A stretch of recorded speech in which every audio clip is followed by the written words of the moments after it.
మహబూబాబాద్ జిల్లా తొర్రూరు డివిజన్ కేంద్రంతో పాటు నాటు సారాయి స్థావరాలపై ఎక్సైజ్ అధికారులు దాడులు చేశారు. గ్రామాల్లో తండాల్లో దాడులు నిర్వహించారు.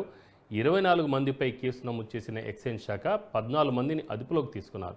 నిందితుల నుంచి 140 లీటర్ల నాటు సారాయిని 500 కేజీల బెల్లం పట్టికను స్వాధీనం చేసుకున్నారు. మరోవైపు 10,200 లీటర్ల బెల్లం పానకాన్ని ధ్వంసం చేయడం జరిగింది.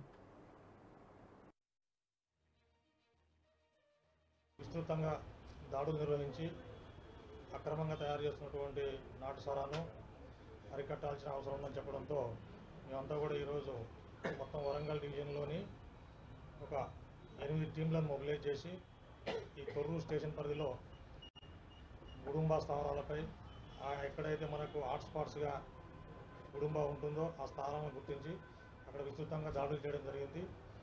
సుమారు 8 టీంలు, మా అసిస్టెంట్ కమిషనరు, మా ఎక్సైజ్ సూపరింటెండెంట్ మహబాదు, తర్వాత ఏఈఎస్ ఎన్ఫోర్స్మెంట్, ఏఈఎస్ జనగాం గారు పాల్గొని మిగతా సిఐలు, ఎస్ఐలు సిబ్బంది అంతా కూడా సుమారు 50 మెంబర్స్ వరకు పాల్గొని ఆయా గ్రామాల్లో విస్తృతంగా దాడులు చేయడం జరిగింది.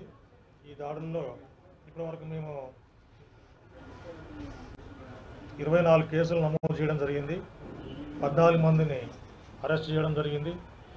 140 లీటర్ల నాటు సారాయిని స్వాధీనం చేసుకొని 500 కేజీల బెల్లం కూడా స్వాధీనం చేసుకున్నాము. సుమారు 10,200 లీటర్ల బెల్లం పానకాన్ని